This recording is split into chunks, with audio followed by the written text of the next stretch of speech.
আজকে আপনাদের কাছে আমি নিয়ে এলাম অনুষ্ঠান বাড়ির স্টাইলে সর্ষে পোস্ত দিয়ে পাবদা মাছ। নমস্কার বন্ধুরা, আমি তিথি।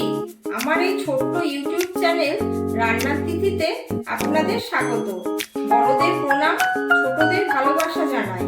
আমার এই সামান্য প্রয়াস যদি আপনাদের ভালো লাগে তাহলে লাইক, কমেন্ট, শেয়ার করে দেবেন আর চ্যানেলটিকে সাবস্ক্রাইব করে আমার পাশে থাকুন। সর্ষে পোস্ত দিয়ে পাবদা মাছ করার জন্য লাগছে পাবদা মাছ নুন হলুদ দিয়ে মেখে রেখেছি, পোস্ত, সর্ষে, কাঁচা লঙ্কা, সর্ষের তেল, নুন, হলুদ আর ধনেপাতা কুচি।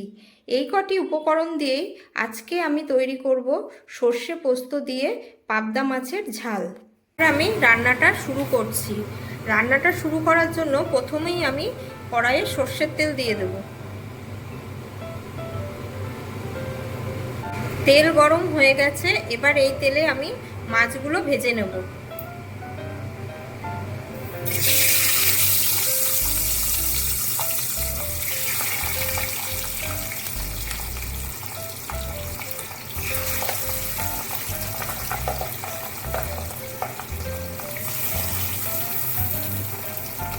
মাছটা ভাজা হতে হতে এদিকে আমি সর্ষে পোস্ত কাঁচা লঙ্কার পেস্টটা তৈরি করে নেব।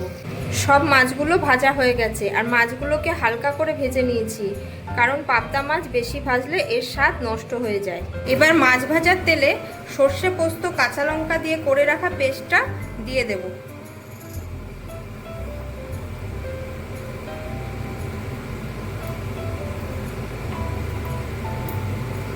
গ্যাসের ফ্লেমটা কমিয়ে কিছুক্ষণ এটাকে নেড়ে নিতে হবে। গ্যাস বাড়ানো থাকলে সর্ষেটা তেতো হয়ে যেতে পারে।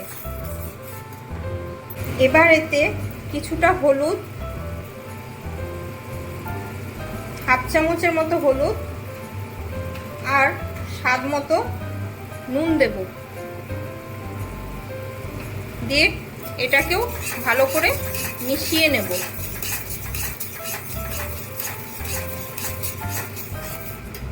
এবার আমি মশলাটার ভেতরে কিছুটা জল দিয়ে দেব।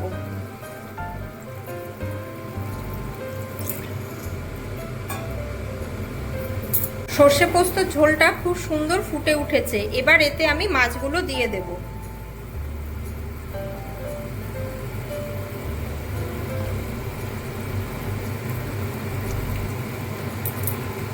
মাছ দেওয়ার পর কিছুক্ষণ আমি ভালো করে ফুটিয়ে নিয়েছি। এবার এতে ধনেপাতা দিয়ে দেব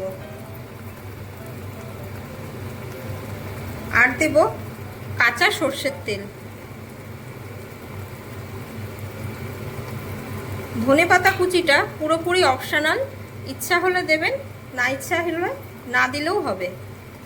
সর্ষে পোস্ত ঝোলটা মাছের সাথে ভালো মতো ফুটে মাছের সাথে মশলাগুলো বেশ গায়ে মাখা হয়ে গেছে। এবার আমি এটা কড়াই থেকে নামিয়ে নেব। রান্নাটা একদম রেডি।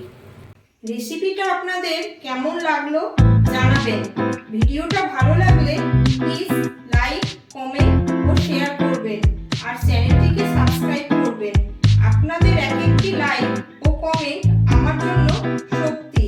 আশা রাখি পাশে থাকবেন। পাশে থাকার জন্য অসংখ্য ধন্যবাদ।